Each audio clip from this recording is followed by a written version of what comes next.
Bonjour la famille, bienvenue sur Histoire avec Madeusi. Veuillez vous abonner et nous laisser un j'aime, cela signifie énormément pour nous.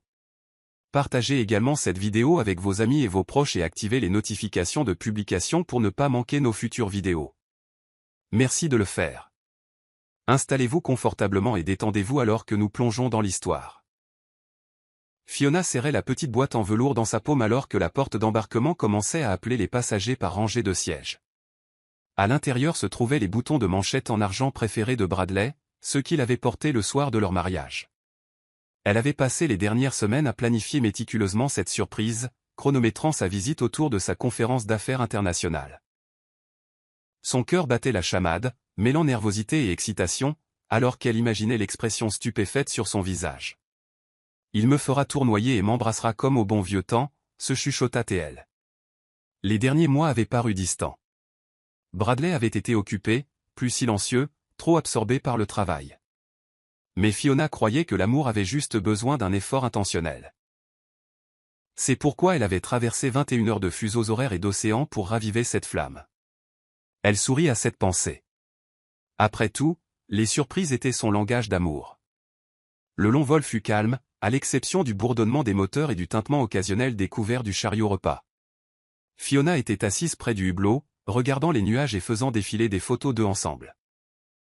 Il y en avait une de leur lune de miel à Zanzibar, sa tête sur son épaule, tous les deux pieds nus sur la plage. Il a juste besoin d'une pause du stress, se dit-elle, convainquant son cœur plus que son esprit. L'homme qui laissait autrefois des mots doux sur son oreiller n'aurait pas pu changer autant. Alors qu'elle bouclait sa ceinture pour le décollage, Fiona se pencha en arrière et murmura « Ça va être parfait ». Elle était loin de se douter que ce vol ne la transporterait pas seulement à travers les continents, il l'amènerait vers une vérité à laquelle elle n'était pas prête.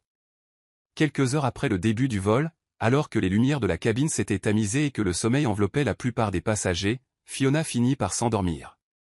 Mais au lieu de rêve paisible, son subconscient l'emmena dans un endroit sombre. Dans le rêve, elle se tenait à l'intérieur d'une suite d'hôtels de luxe, l'odeur de vanille et de musc lourde dans l'air. Elle se dirigea silencieusement vers la chambre, serrant son écharpe et appelant le nom de Bradley. Mais sa voix résonna sans réponse. Ce qu'elle vit ensuite lui coupa le souffle. Sur leur lit se trouvait une femme, drapée dans un peignoir de soie cramoisie, la tête penchée en riant, ses jambes nues emmêlées dans les draps. Et à côté d'elle, Bradley, torse nu, souriant, lui caressant les cheveux en arrière avec la tendresse qui n'appartenait autrefois qu'à Fiona. Elle se réveilla en sursaut, serrant sa poitrine. Le rêve lui brûlait l'esprit comme une cicatrice. C'est juste l'altitude, marmonna-t-elle, la voix tremblante alors qu'elle essuyait la sueur de son front. La cabine était silencieuse, sombre. Une hôtesse de l'air qui passait remarqua sa détresse. « Madame, tout va bien ?» Fiona acquiesça rapidement, forçant un sourire. « Juste un rêve, je vais bien. » Mais elle n'allait pas bien. Elle ne pouvait pas se défaire de ce sentiment. Ce n'était pas juste un rêve, cela semblait réel. Son cœur battait de manière erratique alors que son esprit tentait de la convaincre que ce n'était qu'un tour cruel de son imagination. Mais au fond d'elle, une graine de doute avait été semée, et elle grandissait à chaque seconde. Fiona s'agita inconfortablement sur son siège, le souffle court, alors qu'elle regardait le ciel nocturne par le hublot ovale. Ses doigts tremblaient en attrapant une tasse d'eau, mais ses pensées fusaient plus vite qu'elle ne pouvait les calmer. Elle revoyait sans cesse cette femme en rouge, la douce lumière de la lampe de chevet, les lèvres de Bradley effleurant sa clavicule, la facilité avec laquelle il riait. Les images venaient par éclairs, et chacune la frappait comme la foudre. Était-ce un rêve ou un message, se demanda-t-elle. Pendant des mois, elle avait ignoré les appels manqués, les réponses précipitées, les rendez-vous annulés. Non, murmura-t-elle. Bradley m'aime. Il ne ferait pas ça. Mais son esprit contre-attaquait avec ce qu'elle avait vu derrière ses paupières. Une autre hôtesse de l'air passa et s'arrêta de nouveau. « Souhaitez-vous une serviette chaude ou du thé ?» Fiona secoua la tête, souriant faiblement. « Non, merci. » Mais son esprit partait en vrille. Quelque chose avait changé dans cet avion, quelque chose qu'elle ne pouvait pas encore nommer. La femme en rouge lui semblait plus qu'un simple rêve, elle lui semblait être un avertissement. Fiona resserra sa couverture, pencha la tête en arrière et se força à respirer. « Arrive juste là-bas, se dit-elle. Tu le verras, et tout ira bien. Mais même en prononçant ces mots, elle savait que ce qui l'attendait de l'autre côté de ce vol ne serait pas aussi simple qu'une douce surprise. L'aéroport bourdonnait de voix en plusieurs langues alors que Fiona descendait de l'avion pour son escale. Ses jambes étaient raides, mais son esprit était agité. Elle trouva un siège dans un coin près d'une station de recharge et brancha son téléphone. La batterie reprit vie, et elle vérifia instinctivement ses messages. Rien de Bradley. Le dernier message de lui était un générique, « Bon vol, je t'aime », envoyé des heures auparavant. Elle ouvrit leur historique de discussion et fit défiler en arrière, des jours remplis de SMS brefs, de mises à jour professionnelles et d'excuses. Ses pouces planèrent sur le clavier alors qu'elle tapait, « Je viens d'atterrir. Tu me manques. » Mais après avoir fixé le curseur clignotant, elle l'effaça. Quelque chose dans sa poitrine l'incitait à attendre. Ce n'était pas exactement de la peur, c'était un étrange cocktail d'instinct et d'appréhension. Une notification de Veronica apparut. Toujours pas de nouvelles de Bradley? Fiona répondit rapidement. Il est probablement débordé. Grosse réunion ce week-end. En quelques secondes, Veronica répondit. Tu dis ça depuis 3 week-ends d'affilée, fi. Tu es sûr que tout va bien? Fiona ne répondit pas tout de suite. Elle regarda autour d'elle dans le terminal, se sentant douloureusement seule. Son reflet sur la vitre paraissait pâle et perdu. Elle n'avait aucune envie de manger ou de dormir. Au lieu de cela, elle ouvrit sa galerie et fixa un vieux selfie d'eux riant sous un parasol de plage, avant les réunions, avant les silences. Fiona expira et murmura, « J'ai juste besoin de le voir. C'est tout. Alors je saurai. » Le taxi s'arrêta devant l'imposant hôtel 5 étoiles que Bradley avait mentionné en passant des semaines auparavant. Fiona resta assise un instant, fixant l'élégante façade qui brillait sous la lumière du soir. Alors que le chauffeur l'aidait avec ses bagages, elle aperçut son reflet dans la vitre, des yeux fatigués, des boucles légèrement en désordre, et le plus léger tremblement sur ses lèvres. « Merci. » murmura-t-elle en donnant un pourboire au chauffeur avant de traîner sa valise dans le hall. La chaleur et la sophistication de l'endroit n'apaisèrent pas ses nerfs. Elle se dirigea vers la réception, ses talons claquant doucement sur le sol poli. « Bonsoir. » Elle salua le jeune concierge avec un sourire qui semblait forcé. « Je m'appelle Fiona Brox. Je suis ici pour voir Bradley Brox. Il devrait séjourner ici. Mon mari. » Le concierge vérifia l'ordinateur, ses doigts tapant rapidement, puis marqua une pause. « Oui, madame. Monsieur Brox est enregistré dans une suite au 14e étage, » dit-il avec une hésitation polie. « Souhaitez-vous que j'appelle où ?» Fiona secoua doucement la tête. « Pas la peine. C'est une visite surprise. » L'homme hésita de nouveau avant de lui glisser une carte clé de rechange.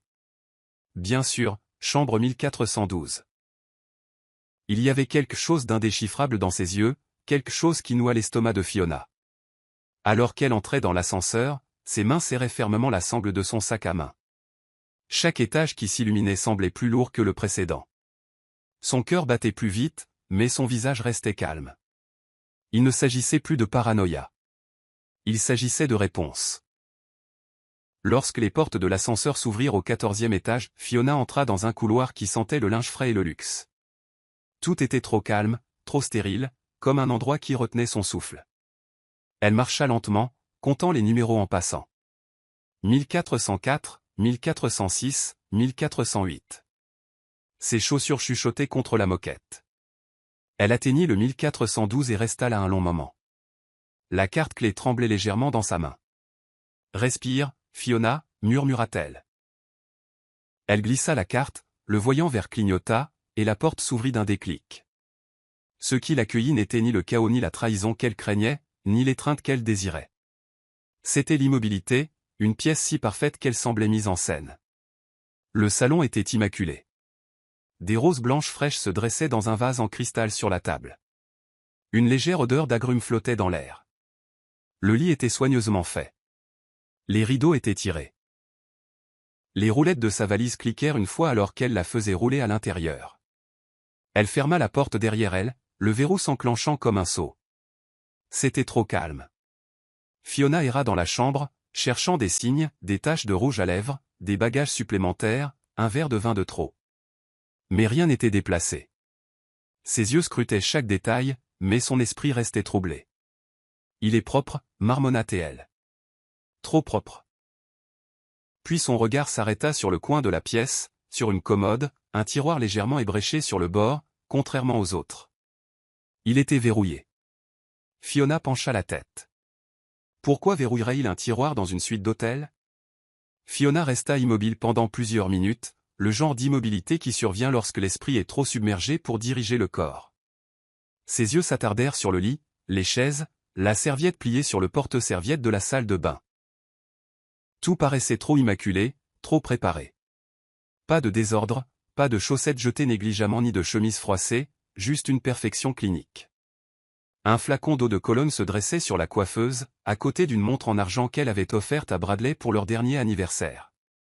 Elle la prit, son pouce effleurant le dos gravé. « À mon éternel amour, Fiona. » Une boule lui serra la gorge, non pas à cause de ce qu'elle voyait, mais de ce qu'elle ne voyait pas. Il n'y avait pas d'âme dans cette pièce, aucune trace d'elle. Elle commença lentement à déballer ses affaires, non pas parce qu'elle avait besoin de ses vêtements, mais parce que faire quelque chose lui semblait préférable à rester immobile. En plaçant son pull plié dans le placard, elle remarqua une légère tache de rouge à lèvres sur le col, qui n'était pas la sienne. Son souffle se coupa. Elle se pencha de plus près, le cœur battant la chamade. Non, c'était probablement la sienne, ou peut-être la main de la femme de ménage l'avait-elle effleurée. Elle secoua la tête, forçant la rationalité à l'emporter sur la panique. Puis ses yeux se portèrent de nouveau sur ce tiroir ébréché. La seule chose dans la pièce qui ne cadrait pas. Elle tendit la main et tira. Il ne bougea pas verrouillé. « Qu'y a-t-il là-dedans, Bradley » murmura-t-elle pour elle-même, s'accroupissant pour examiner les bords. Son instinct hurlait que quelque chose n'allait pas. Pas dans l'air, pas dans la façon dont cette pièce était conservée comme un sanctuaire. Elle se leva soudain, glacée, et se dirigea vers la fenêtre. En bas, les lumières de la ville scintillaient tandis que son cœur luttait contre un poids invisible. Incapable de se reposer, Fiona arpentait la pièce. Elle prit son téléphone et fit défiler ses messages, relisant les derniers SMS de Bradley. « Ne t'inquiète pas pour moi. Concentre-toi sur ta journée au spa. Le travail est intense, mais je t'aime. » Chacun de lui paraissait plus creux maintenant. Elle composa le numéro de la réception. « Bonjour. Puis-je demander si les tiroirs de la suite sont normalement verrouillés ?» La réceptionniste hésita avant de répondre. « Ce sont des compartiments personnels. Seul le client qui l'a verrouillé a la clé. » Les lèvres de Fiona se pincèrent. « D'accord. Merci. » Elle raccrocha, retourna au tiroir et s'agenouilla devant. Elle passa ses doigts sous le cadre, le long du dessous, derrière, jusqu'à ce que quelque chose clique sous sa paume. Un minuscule objet métallique se détacha, une vieille clé, scotchée sous le ventre du tiroir. Son pouce accéléra alors qu'elle la tenait, la fixant. Elle était petite, simple, insignifiante. Mais ce qu'elle pouvait déverrouiller ne l'était pas. Elle ne l'ouvrit pas immédiatement. Elle s'assit sur le bord du lit, la clé à la main, soupesant son poids et ce qu'elle pourrait révéler. Finalement, elle se leva, s'agenouilla de nouveau et la glissa dans la serrure. Le déclic fut doux, mais il tonna dans ses oreilles. Elle ouvrit le tiroir. À l'intérieur se trouvait un seul objet. Un smartphone noir mat, pas celui habituel de Bradley. Pas de chargeur, pas d'étiquette, juste un rectangle froid de secret. Fiona le fixa, un frisson lui parcourant l'échine. Ce n'était pas un tiroir pour des vêtements ou des papiers. C'était une cachette. Sa main trembla en prenant le téléphone. L'écran s'alluma, pas de mot de passe, juste une image de fond d'une ville abstraite. Et en dessous, une boîte de réception remplie de messages non lus. Fiona s'assit en tailleur sur la moquette, le téléphone brillant dans sa paume. Ses doigts hésitèrent alors qu'elle débattait de l'opportunité de le parcourir. La curiosité luttait contre l'effroi. Mais la décision se prit d'elle-même. Elle toucha le premier fil de discussion. Un message de Regina. « Tu me manques déjà. La nuit dernière était magique. » Son souffle se bloqua. L'horodatage datait d'il y a 2 jours. Elle appuya sur une note vocale. La voix de Bradley emplit l'air, basse et intime. « Tu es tout ce qu'elle n'est pas. J'aimerais me réveiller à tes côtés tous les jours. L'estomac de Fiona se retourna violemment. Elle laissa tomber le téléphone, haletante. Son esprit hurlait, mais aucun son ne sortit de ses lèvres. La pièce tourna. Ce n'était pas une erreur ponctuelle. C'était une trahison stratifiée, vécue. Elle ramassa le téléphone, les larmes lui piquant les yeux. D'autres fils, d'autres noms. Lana, Trish, Naomi. Chacun rempli de photos, de rires et de déclarations qui ne lui appartenaient pas. Une vidéo se chargea. Bradley torse nu, allongé sur un lit d'hôtel, riant avec une femme dont le visage était partiellement détourné. « Dis-moi bonjour correctement », la taquina-t-il. Et la femme gloussa avant de se tourner vers la caméra. Lèvres rouges, cheveux bouclés, pas Fiona. Un autre message disait « As-tu supprimé l'autre téléphone ? Elle est plus intelligente que tu ne le penses. » Son corps entier devint de glace. Ce n'était pas des erreurs. Ce n'était pas accidentel.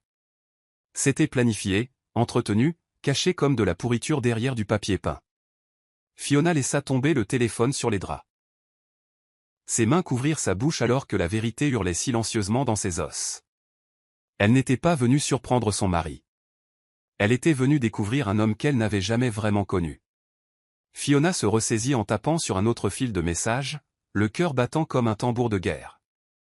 Une vidéo se chargea, et ce qu'elle vit lui coupa littéralement le souffle. Bradley se tenait au pied d'un lit d'hôtel, filmant une femme à la peau cacao et aux boucles souples qui tournoyaient malicieusement en lingerie de soie rouge. Elle lui lança un oreiller en riant. Il murmura derrière la caméra, « Tu es tout ce que je veux. » La femme se tourna vers l'objectif avec un sourire narquois qui transperça la poitrine de Fiona. Elle était magnifique, confiante, et bien trop à l'aise dans cette pièce. Fiona regarda Bradley la rejoindre sur le lit, l'écran basculant, mais l'audio indubitable, sa voix tendre et imbibée de désir, le même ton qu'il réservait autrefois à Fiona. Elle laissa tomber le téléphone et resta assise, immobile, comme si ses membres refusaient de porter le poids de ce moment. « Pourquoi m'as-tu fait ça » murmura-t-elle à voix haute, la voix tremblante. Elle voulait crier, jeter le téléphone, tout casser dans la pièce. Mais son corps la trahit, choisissant l'immobilité plutôt que l'éruption. Ses mains agrippèrent ses genoux, ses ongles s'y enfonçant, l'ancrant dans une réalité qu'elle ne voulait pas. Elle fixa le mur d'un air absent alors que les souvenirs se heurtaient à de nouvelles images, chaque baiser, chaque rendez-vous, chaque « je t'aime » murmuré lui semblait maintenant des répliques répétées d'un mensonge. Ses larmes vinrent lentement, non pas en sanglots, mais en trahison silencieuse, comme un robinet qu'on aurait laissé ouvert trop longtemps, goutte à goutte angoissante. Quand Fiona entendit la porte de la suite se déverrouiller plus tard dans la nuit, elle s'essuya rapidement le visage, cacha le téléphone sous une serviette pliée et se tint près de la fenêtre comme si elle rêvassait. Bradley entra, mallette à la main, desserrant sa cravate. Il se figea en la voyant. « Fi » dit-il lentement, la voix empreinte de surprise. « Qu'est-ce que tu fais ici » Elle se retourna avec un sourire étudié. « Je surprends mon mari » répondit-elle doucement, sa voix calme comme du verre. Il s'approcha avec un rire gêné, ouvrant les bras. Elle le laissa l'étreindre, posant à peine ses mains sur son dos. « Tu aurais dû me dire que tu venais » marmonna-t-il, les yeux fuyants comme s'il essayait de se souvenir s'il avait nettoyé quelque chose. « Je voulais que ce soit spécial. » dit-elle doucement en se reculant. « Tu as tellement travaillé, j'ai pensé apporter un peu de chaleur à ton emploi du temps. » Bradley acquiesça, son sourire se crispant. « Tu aurais dû appeler avant, j'aurais. » Gâché la surprise, l'interrompit-elle gentiment, ses yeux scrutant son visage à la recherche d'une lueur de culpabilité. « Ne t'inquiète pas, je ne t'ai pas pris au dépourvu. » Elle l'embrassa sur la joue, puis se tourna vers la salle de bain. « Je vais prendre une douche, l'on vole. » Bradley resta figé, les yeux plissés d'une suspicion fugitive. Mais Fiona ne broncha pas. Elle sourit dans le miroir une fois seule, le genre de sourire qui cache un cri. Elle comprenait maintenant l'importance du silence, il lui donnait du temps. Du temps pour tout rassembler avant la confrontation, et c'est ce qu'elle comptait faire. Le lendemain matin, Fiona joua son rôle avec la précision d'une actrice qui avait répété ses répliques toute la nuit. Elle se leva tôt, prépara un petit déjeuner simple dans la kitchenette de la suite, et enfila un des peignoirs en satin que Bradley aimait sur elle. Quand il se réveilla et entra dans la salle à manger, se frottant les yeux, elle le salua d'un léger baiser sur la joue. « Je t'ai fait des œufs, juste comme tu les aimes, peu salé, sans jaune coulant. Il s'assit lentement, ne sachant comment interpréter son calme. Merci, bébé, marmonna-t-il. Fiona le regarda manger, notant silencieusement chaque mensonge qu'il ne savait pas qu'elle connaissait déjà. Elle posa des questions sur ses réunions, son emploi du temps, comment allait l'équipe. Il donna des réponses qui ne correspondaient pas aux SMS du téléphone caché.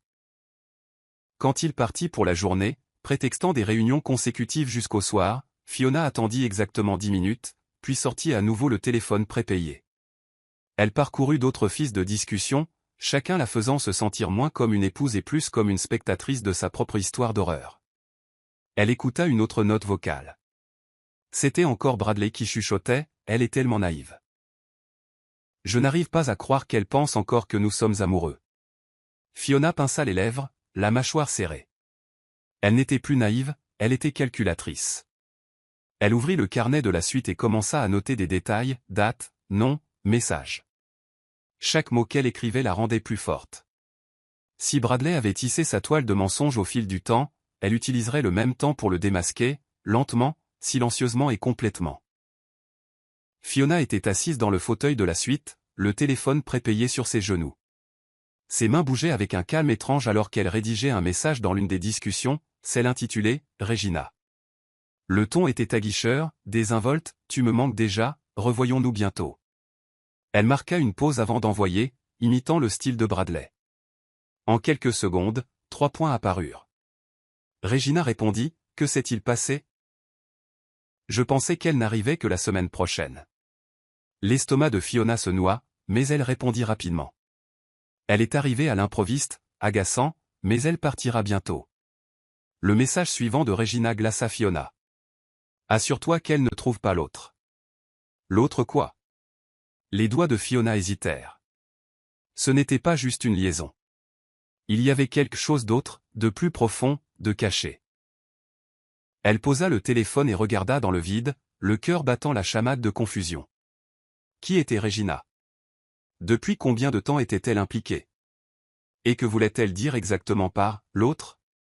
Un souvenir lui revint, il y a des mois, Bradley avait obtenu une deuxième carte de crédit, prétendant que c'était pour les urgences professionnelles. Fiona n'y avait pas beaucoup réfléchi à l'époque. Maintenant, chaque détail lui semblait une miette de pain. Elle reprit le téléphone et tapa, « Où l'as-tu mis » Regina répondit de manière énigmatique, « À l'endroit habituel. » Ne sois juste pas négligent comme la dernière fois. Fiona se pencha lentement en arrière, le souffle court. Il y avait une toile ici, et elle ne faisait que commencer à en tracer les fils. Mais elle le ferait, soigneusement, une femme à la fois. Plus tard dans la soirée, Bradley étant toujours sorti, Fiona sortit sur le balcon de la suite et appela Veronica en utilisant une application d'appel privé. Les lumières de la ville scintillaient sous elle, se moquant de l'obscurité en elle. Veronica répondit à la deuxième sonnerie. « Fi, j'étais morte d'inquiétude. Que se passe-t-il » La voix de Fiona se brisa mais resta ferme. « J'ai trouvé quelque chose, des messages, des vidéos. Il ment, et pas seulement avec une femme. C'est tout un cirque. » La voix de Veronica baissa. « Oh mon Dieu, tu es sûr ?» Trop sûr, murmura Fiona. Il y en a même une qui s'appelle Regina. Elle pense que je suis parti et il est toujours... Sa gorge se noua. Veronica inspira brusquement. Tu dois sortir de là, Fiona. Mais Fiona secoua la tête. Non, pas encore, dit-elle. Je ne pars pas sans réponse. J'ai besoin de savoir jusqu'où ça va. J'ai besoin de preuves, de chaque détail. Veronica marqua une pause. Es-tu sûr d'être en sécurité? Fiona acquiesça, ses yeux balayant la ville comme un général étudiant un champ de bataille. Je reste silencieuse, j'observe, je collecte. Il ne se doute pas que je sais, pas encore. Le ton de Veronica s'adoucit. Alors sois prudente. Ne le laisse pas avoir vent de ce que tu fais. Je ne le ferai pas, murmura Fiona. Il ne s'agit plus de chagrin d'amour, V. Il s'agit de vérité. Et quand elle éclatera, je veux qu'elle soit indéniable. Elle termina l'appel, la résolution s'installant sur elle comme une armure. La trahison brûlait, oui, mais le silence qu'elle portait maintenant était plus tranchant que la rage. Cette nuit-là, Bradley rentra juste après 9 heures, la cravate desserrée, son eau de Cologne plus forte que d'habitude. Désolé, bébé. Longue réunion. Les clients n'arrêtaient pas de parler, dit-il en se penchant pour l'embrasser. Fiona sourit, masquant la douleur dans sa poitrine, et l'embrassa légèrement en retour. J'ai commandé du vin, dit-elle doucement. Tu dois être épuisé. Il soupira, s'effondrant sur le canapé. Tu sais toujours ce dont j'ai besoin. Fiona versa 2 verres et le rejoignit. Ils trinquèrent, ses yeux brillants de confort, les siens scintillant d'un feu silencieux. Alors qu'ils parlaient de sujets sans importance, le temps, la nourriture de l'hôtel, le lit trop ferme, Fiona observait ses manières comme une étrangère apprenant une nouvelle langue. Leur conversation dériva jusqu'à ce qu'une serveuse apporte le dîner. Fiona remarqua que la jeune fille était jeune, belle, et visiblement troublée par le charme de Bradley. Il rit à ses blagues, complimenta son accent. Fiona sourit pendant tout ce temps, mais quelque chose en elle changea. Il recommençait, juste devant elle, comme si le charme était une monnaie qu'il ne devait à personne d'autre qu'à lui-même. Quand la fille partit, Fiona pencha la tête. « Tu es toujours si suave, dit-elle d'un ton taquin, bien que ses mots aient du poids. Bradley sourit. C'est inoffensif. J'aime juste faire sourire les gens. Fiona rit légèrement, puis sirota son vin. Souris autant que tu veux maintenant, pensa-t-elle, parce que bientôt, ce masque se brisera. Elle le regarda alors, non pas comme une épouse regardant son mari, mais comme une femme fixant l'homme qu'elle ne reconnaissait plus. Fiona attendit que la pièce soit plongée dans le silence. Bradley s'était endormi profondément à côté d'elle, ronflant légèrement, ignorant que sa femme gisait à ses côtés, les yeux grands ouverts, le cœur rugissant. Elle se tourna lentement, sans faire de bruit, et glissa hors du lit. Dans la faible lueur de la salle de bain, elle récupéra le téléphone prépayé sous le lavabo où elle l'avait caché plus tôt. Elle ouvrit le dossier des enregistrements vocaux, incertaine de ce qu'elle y trouverait. Le premier fichier joua sa voix, basse, rauque, dangereusement douce. Tu es la raison pour laquelle j'ai encore de la joie. Je ne suis vraiment vivant que lorsque je suis avec toi. Sa poitrine se serra. Elle cliqua sur un autre. Oublie les promesses. Je l'ai fait pour survivre. Ce que nous avons, c'est réel. Elle ferma les yeux. Ces mots n'étaient pas seulement une trahison. C'étaient des performances peaufinées à la perfection. Des tons différents pour des femmes différentes. Chaque mensonge soigneusement élaboré. Puis elle en trouva un marqué d'un horodatage qu'elle reconnut. Une des nuits où elle s'était endormie en pleurant, parce que Bradley avait prétendu être épuisé et indisponible. L'enregistrement commença par des rires. Puis sa voix. C'est une chérie, mais ennuyeuse. Elle veut toujours parler de rêves et de projets. Toi, tu me fais oublier tout ça. Les mains de Fiona se crispèrent autour du téléphone. Elle ne réalisa qu'elle pleurait que lorsque l'écran devint flou. Elle mit l'enregistrement en pause et se dirigea vers le miroir. Son reflet la fixait, vide, mais déterminé. Plus jamais ça, murmura-t-elle. Ce n'étaient pas seulement les histoires d'un tricheur. C'étaient les témoignages d'un homme qui voyait son amour comme un inconvénient. Mais maintenant, elle avait ces mots, non édités, non filtrés, et accablants. Le lendemain matin, Fiona sortit discrètement de la suite et trouva un banc tranquille dans un parc de l'autre côté de la rue. Elle resserra son écharpe autour de ses épaules et appela la seule personne qui ne paniquerait pas, son frère aîné, Edwin. Il décrocha, l'inquiétude déjà perceptible dans sa voix. « Fiona ? Il est 5h30 du matin. Est-ce que tout va bien ?» Elle hésita. « Non, Edwin, rien ne va. » Et pendant les 10 minutes suivantes, elle déballa tout. Regina, le téléphone prépayé, les enregistrements, la double vie. Edwin resta silencieux pendant tout ce temps. Finalement, il parla. « Fi. Je savais qu'il n'était pas parfait. Mais ça, c'est calculé. » Sa voix était ferme, mais sous-jacente, une fureur. « Tu dois partir. Fais tes valises. Rentre à la maison. On s'en occupera à partir de là. » Je ne peux pas, dit-elle doucement. Pas encore. Je ne veux pas juste m'en aller. Je veux que la vérité éclate au grand jour. Il est trop à l'aise, trop suffisant. Je veux qu'il voie les murs qu'il a construits s'effondrer autour de lui. Edwin soupira lourdement. Alors tu dois être plus intelligente que lui, Fiona. Émotionnellement, légalement, numériquement. Ne l'affronte pas sans plan. Ne le laisse pas te voir craquer. Je ne le ferai pas, murmura-t-elle. Je ne suis plus brisé. Je suis éveillé. Il marqua une pause, puis ajouta, et si jamais tu te sens en danger, promets-moi que tu partiras sans finir la guerre. Elle acquiesça. Je le promets. Mais dans son cœur, Fiona savait qu'elle ne partirait pas avant que chaque mensonge ait un témoin et que chaque vérité ait son heure de compte. Le hall de l'hôtel bourdonnait au rythme des départs matinaux, mais l'attention de Fiona se focalisa lorsqu'elle aperçut une silhouette familière.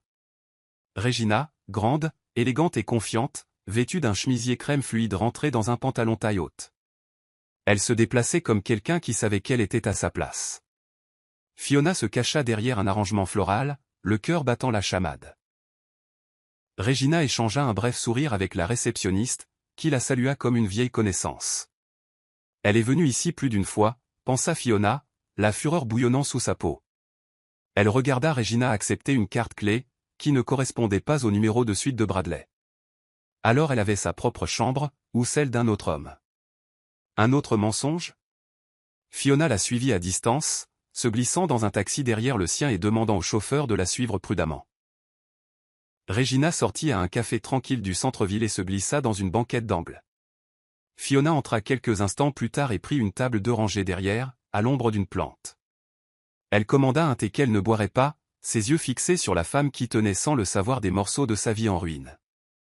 Regina ouvrit son téléphone, faisant défiler nonchalamment. Fiona serra la mâchoire, se souvenant de son dernier message. Assure-toi qu'elle ne trouve pas l'autre. Quel autre? Les mains de Fiona la démangeaient de se précipiter et d'exiger des réponses, mais elle se retint. Pas encore. La confrontation sans contrôle, c'était le chaos. Au lieu de cela, elle regarda, observa, étudia la courbe du sourire de Regina, la façon dont elle tapotait ses ongles contre son téléphone, l'assurance de quelqu'un qui n'avait aucune idée que l'épouse regardait. Fiona termina son thé intact, laissa de l'argent sur la table et sortit en silence, mais pas en défaite. La phase suivante de son plan venait de commencer. Fiona était assise en face d'un spécialiste en technologie discret nommé Nico dans un espace de coworking faiblement éclairé en périphérie de la ville. Il avait l'air jeune, peut-être au début de la vingtaine, mais il avait été fortement recommandé par un contact discret que Veronica avait utilisé une fois pour une vérification d'antécédents. Fiona lui tendit le téléphone prépayé, enveloppé dans une écharpe. « J'ai besoin de chaque fichier, chaque SMS supprimé, chaque ombre laissée derrière, dit-elle fermement. Nico la regarda, jaugeant le poids derrière ses mots. Je peux dupliquer l'intégralité du disque. Vous aurez accès à chaque message jamais envoyé, même ceux qui ont été effacés.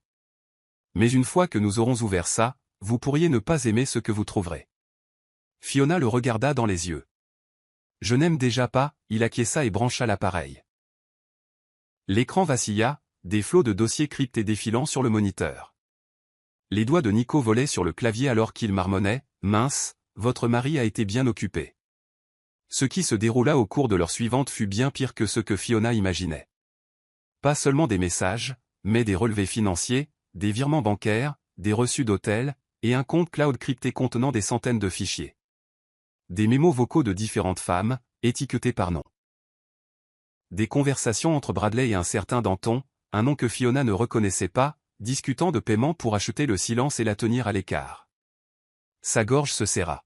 « Pouvez-vous extraire tout cela dans un dossier sécurisé » demanda-t-elle. Nico acquiesça, le faisant déjà.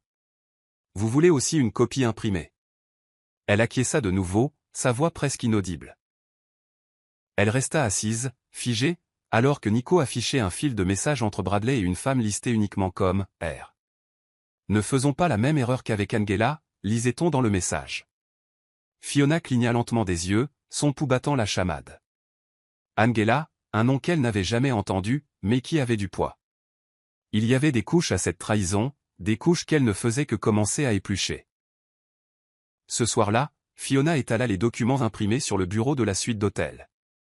Le téléphone prépayé reposait à côté, vibrant de temps en temps avec de nouveaux messages de femmes qui ne savaient pas que la mascarade était terminée.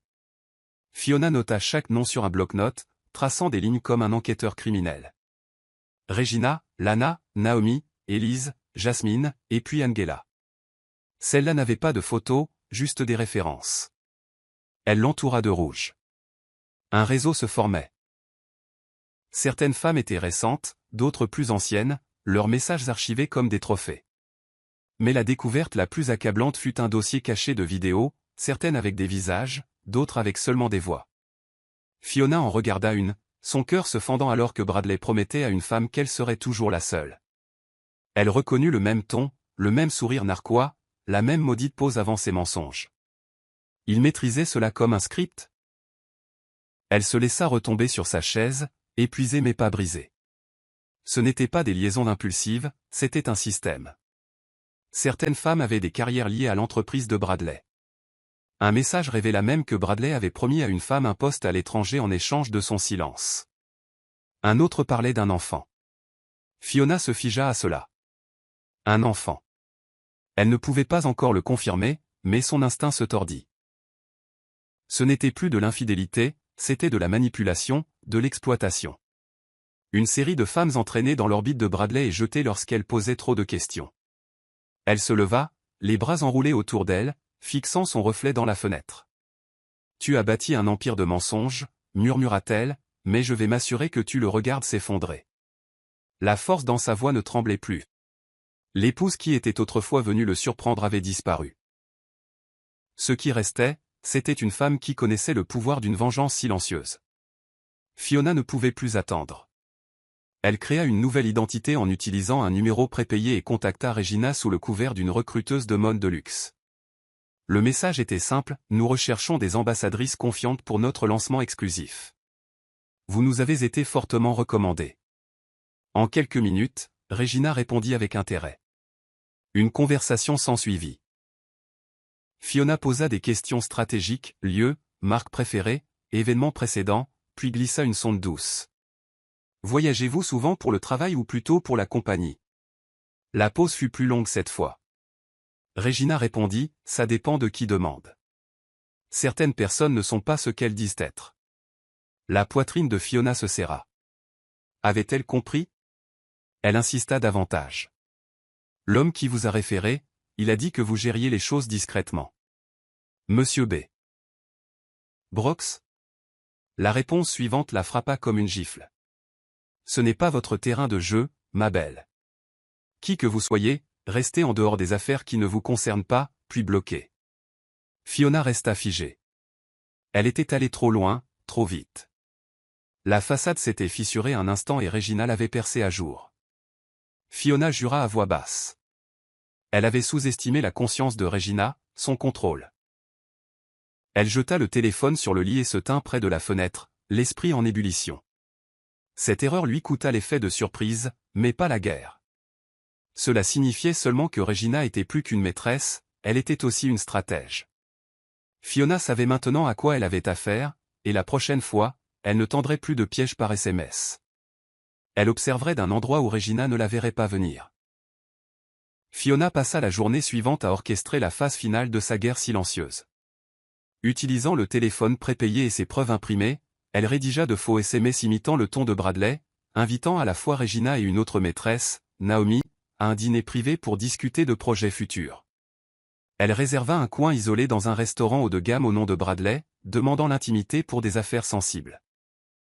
Puis elle arriva la première et s'installa dans une banquette de l'autre côté de la pièce, des lunettes de soleil foncé cachant ses yeux gonflés. Elle regarda Naomi arriver la première, grande, plantureuse, la démarche assurée. Elle salua le serveur et demanda Monsieur Brox. 10 minutes plus tard, Regina entra, vêtue d'une combinaison noire élégante et d'une expression qui se figea en voyant Naomi. La tension entre les deux femmes fut immédiate, chargée de suspicion et d'une familiarité tacite. Fiona observa l'hôtesse déposer une note à la table, placée par Fiona des heures plus tôt. Regina la lut à voix haute, la voix tendue. Restez. Tout ce sur quoi on vous a menti est sur le point de se dévoiler. Naomi se pencha en arrière, croisant les bras. Qu'est-ce que c'est? Qui a écrit ça? Regina fixa la carte, puis regarda autour du restaurant. Elle savait. Fiona le vit dans la façon dont ses yeux balayaient la pièce. Fiona se leva lentement et se dirigea vers leur table, chaque pas assuré. Quand elle arriva, les deux femmes clignèrent des yeux, choquées. « Mesdames, dit-elle calmement en tirant la troisième chaise.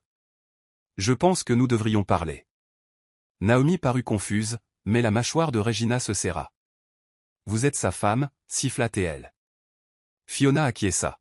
« Et vous avez toutes les deux été trompées. Mais la différence, c'est que j'en ai fini d'être berné, et j'ai des preuves. » Elle sortit un petit dossier de son sac à main et le posa sur la table. Regina ne l'ouvrit pas. Elle n'en avait pas besoin. Il va regretter. « Taire ça, murmura-t-elle. « Bien, répondit Fiona, parce que moi, j'ai déjà regretté. » Bradley rentra à la suite de l'hôtel plus tard cette nuit-là avec son assurance habituelle. Il desserra sa cravate, fredonnant pour lui-même, jusqu'à ce qu'il voie Fiona assise sur le bord du lit, un dossier à la main, son visage indéchiffrable. « Que se passe-t-il » demanda-t-il en posant sa mallette. Elle leva le dossier. « Ça, c'est ta vraie vie, Bradley, pas la version soignée que tu montres au monde. » Il rit nerveusement, la repoussant d'un geste de la main. « Fi, allez, tu fais du cinéma. » Elle se leva et jeta le dossier sur le lit. Il s'ouvrit, photo, capture d'écran, SMS imprimé, tout. « J'ai rencontré Regina et Naomi à dîner. Tu étais l'invité d'honneur, mais trop occupé à mentir pour te présenter. » Ses yeux parcoururent les preuves, et quelque chose en lui se brisa. « Tu m'as suivi. Tu as piraté ma vie, » aboya-t-il, la voix montant. « Tu m'as embarrassé. » Fiona fit un pas de plus vers lui, calme malgré la tempête dans sa voix. « Non, Bradley, tu as fait ça tout seul. » Il attrapa un papier, le froissant. « Tu as ruiné ce mariage, en fouinant là où tu n'avais pas le droit. » Elle ricana. « Tu as enterré ce mariage le jour où tu as décidé que ton ego valait plus que ma loyauté. » Le visage de Bradley se déforma. « Tu penses être la seule victime? Sais-tu sous quelle pression je suis? » Fiona le fixa, le dégoût remplaçant le chagrin. « Et de combien de femmes avais-tu besoin pour soulager cette pression? » La pièce devint silencieuse, sa poitrine se soulevant. « Tu n'as aucune idée de ce que j'ai fait pour toi, marmonna-t-il. »« Tu as raison, dit-elle froidement, parce que je ne reconnais plus l'homme en face de moi. » Fiona fit lentement ses valises le lendemain matin, pliant chaque article avec la grâce de quelqu'un qui enterrait le passé. Bradley restait sur le balcon, fumant, une habitude qu'elle n'avait pas vue depuis des années. Il ne dit pas un mot, et elle non plus. Le silence entre eux n'était plus tendu, il était définitif. Elle ferma sa valise, plaça le téléphone prépayé à côté de la commode, et regarda la suite une dernière fois. Ça avait été une scène de tromperie, un lieu où les illusions se déguisaient en amour. Elle se dirigea vers la porte, mais s'arrêta en entendant sa voix. « C'est comme ça que ça se termine? » Juste comme ça. Elle se retourna, ses yeux doux mais fermes. « Non, c'est comme ça que la vérité commence. » Il la regarda, quelque chose proche du regret dansant derrière ses yeux fatigués. « Tu ne te battras même pas pour nous? » Elle secoua doucement la tête. « Je l'ai fait, silencieusement, chaque jour. Pendant que tu étais occupé à nourrir ta fierté et à séduire tes ombres, je me suis battu en silence. » Elle ouvrit la porte, le couloir au-delà brillant de la lumière du matin. « Fiona, dit-il une dernière fois, la voix brisée. » Elle se tourna vers lui et sourit, mais cela n'atteignit pas ses yeux. « Au revoir, Bradley. » Et sur ce, elle sortit, le cœur endolori mais libre, l'âme lourde mais entière. Les portes de l'ascenseur l'accueillirent avec un doux carillon, et elle descendit non seulement d'un étage, mais d'une vie qu'il avait presque effacée. La guerre était terminée, sa sortie était sa victoire. De retour chez elle, Fiona était assise à sa table de cuisine avec une boîte en carton ouverte devant elle. Le téléphone prépayé, des captures d'écran imprimées, des transcriptions surlignées de notes vocales, et une lettre manuscrite y étaient méticuleusement rangées. Pas de message méchant, pas d'insulte, juste la vérité froide et indéniable. Sa note disait, « C'est l'homme que tu as choisi de devenir, pas l'homme que j'ai épousé. » Elle scella la boîte avec des doigts tremblants, mais ses yeux étaient fermes. Elle ajouta son nom et l'adresse de son bureau, puis se leva, jetant un long regard aux souvenirs encadrés sur le mur. Son portrait de mariage la fixait. Elle tendit la main, le décrocha et le glissa face contre terre dans un tiroir. La femme sur cette photo avait disparu. La femme qui postait cette boîte, elle, était enfin éveillée. Au bureau de poste, l'employé sourit poliment. Contenu, demanda-t-il. Fiona répondit sans ciller. Un point final. Il gloussa, ignorant le poids dans sa voix, et tapa les informations d'expédition. En remettant le colis, elle se sentit plus légère. Ce n'était pas de la vengeance, c'était une libération. Quand Bradley ouvrirait cette boîte, il ne serait pas accueilli par des cris ou des exigences.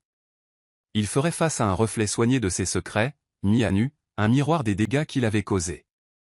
Elle sortit à la lumière du jour, laissant le vent soulever son manteau, comme s'il était, lui aussi, impatient de passer à autre chose. Elle n'avait plus besoin d'excuses. Elle n'avait même plus besoin qu'il admette ce qu'il avait fait. Le silence qui suivrait cet acte serait plus fort que n'importe quelle excuse qu'il pourrait jamais donner. Quelques jours plus tard, alors que Fiona faisait la queue dans une épicerie, son téléphone vibra. L'écran affichait un numéro inconnu. Elle hésita, puis répondit. Fiona, demanda une voix familière. C'était Regina. Calme, posée, mais avec une douceur absente auparavant. Je sais que je suis la dernière personne que vous voulez entendre, continua Regina. Mais j'ai besoin de vous voir. Juste une fois. Fiona expira brusquement. Pourquoi maintenant? Il y eut une pause. Parce que vous n'êtes pas la seule qui les manipulait. Et parce que j'ai trouvé quelque chose qui pourrait vous aider. Ce soir-là, elles se rencontrèrent dans un café-librairie tranquille. Regina ne portait pas de maquillage, pas d'armure polie, juste une femme dépouillée d'illusions. Elle fit glisser une enveloppe Kraft sur la table. Il m'a utilisé aussi. M'a dit que tu étais mentalement instable. Que je lui rendais service en le protégeant. Fiona ouvrit lentement l'enveloppe. À l'intérieur se trouvaient des impressions de mai, des bordereaux de virement de compte et une clé USB. Regina se pencha en avant. Il y a plus. Des comptes bancaires. Des paiements. Des noms de femmes qui la fait taire avec de l'argent. L'une d'elles avait un enfant. Les mains de Fiona se crispèrent autour du dossier. Pourquoi m'aidez-vous? Demanda-t-elle. Regina baissa les yeux sur son café. Parce que j'étais comme vous autrefois. Croyant en une version de lui qui n'existait pas. Et parce que vous ne m'avez pas poursuivi comme je m'y attendais. Vous n'avez pas crié. Vous avez exposé la vérité avec dignité. Ça m'a secoué. Fiona la fixa, les mots coincés dans sa gorge. Ce n'était pas du pardon, mais c'était une douleur partagée qui les unissait, ne serait-ce qu'un instant. Merci, murmura Fiona. Regina acquiesça. Mettez fin à cela pour nous deux. Plus tard cette semaine-là, Fiona était assise en face d'Edwin dans un bureau élégant du centre-ville. Son frère n'était pas seulement calme et posé, mais plus vif que jamais.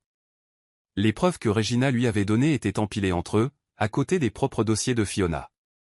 Edwin les feuilleta en silence. Il a bien couvert ses traces, dit-il. Mais pas assez bien. Ces transferts à eux seuls violent les lois sur la transparence conjugale. Et l'affirmation de fausse instabilité mentale? Il tapota un dossier. Cela frise la diffamation si cela devenait public. Fiona inspira profondément. Je veux que cela se fasse discrètement. Pas de tabloïd. Pas de drame public. Je veux juste m'en sortir avec dignité. Edwin sourit. Alors nous ferons en sorte qu'il entre dans cette salle d'audience totalement impréparée à la version de toi qu'il n'a jamais rencontrée. Ensemble, ils élaborèrent une stratégie. Assignation discrète. Traçage médico-légal de ses comptes cachés. La chronologie de chaque maîtresse et liens financiers. Edwin se pencha en arrière sur sa chaise, observant sa sœur. Je ne sais pas comment tu es resté calme pendant tout ça, dit-il. Fiona haussa les épaules.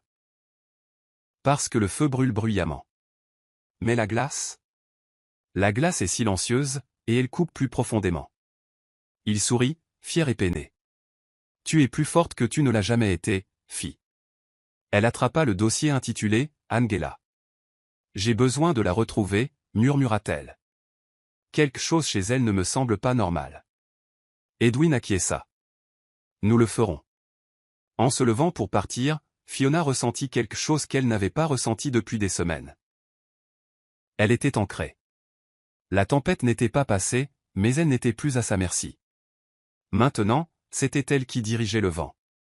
Le nouvel appartement de Fiona était plus petit, niché dans un quartier calme de la ville, loin du chaos scintillant qui définissait autrefois sa vie. Il n'était pas somptueux, mais il était à elle. Chaque lampe, chaque coussin, chaque parfum de lavande qu'elle choisissait pour les diffuseurs. Pour la première fois depuis des années, elle respirait sans permission. Elle se réveillait sans anxiété, cuisinait en silence et remplissait des carnets de pensées qu'elle avait autrefois enfouis. La thérapie aidait aussi.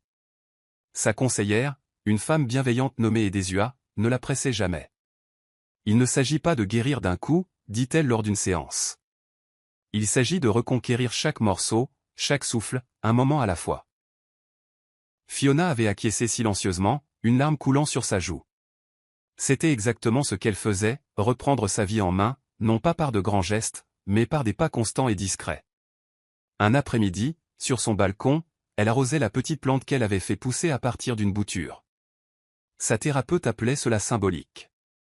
Le vent ébouriffait ses cheveux alors qu'elle contemplait la ligne d'horizon qui lui donnait autrefois l'impression d'être petite.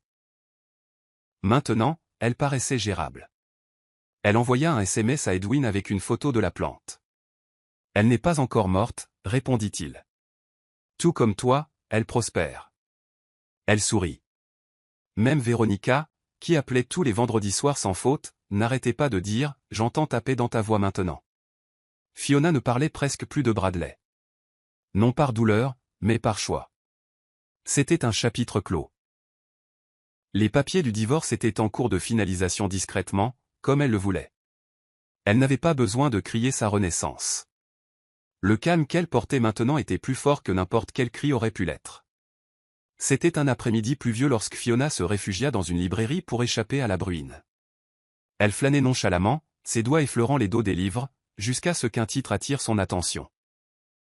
Quand la tempête éclate, plantez quelque chose. Elle le prit avec un petit sourire. Bon choix, dit une voix d'homme à côté d'elle. Elle se tourna légèrement et rencontra des yeux chaleureux derrière des lunettes à monture argentée. Il tenait le même livre. C'est poétique, répondit-elle. Ou peut-être juste ironique, selon la semaine. Il gloussa. Certaines semaines sont des tempêtes. D'autres sont des jardins.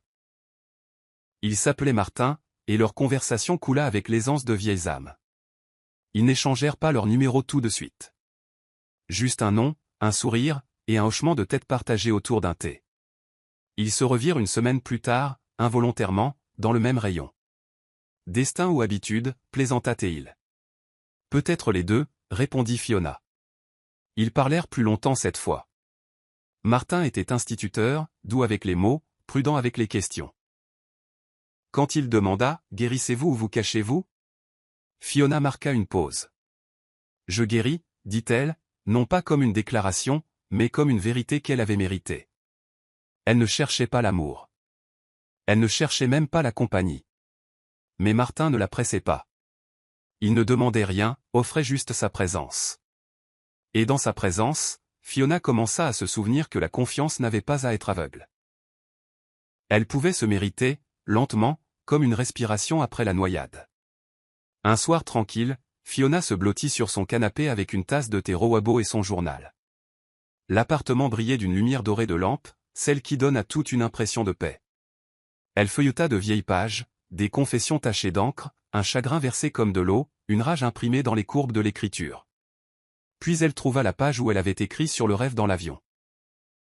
Ses mains ralentirent. Cette vision, la femme en rouge, la trahison, le silence, cela l'avait hantée. Mais maintenant, en y repensant, elle voyait ce que c'était vraiment. Ce rêve ne m'a pas brisé, murmura-t-elle. Il m'a réveillé.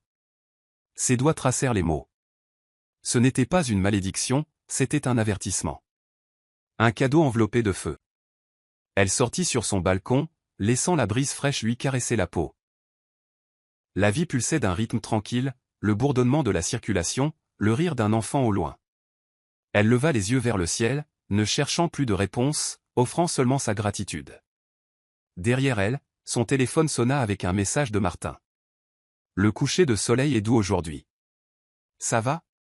Fiona sourit et tapa en retour, oui. Enfin.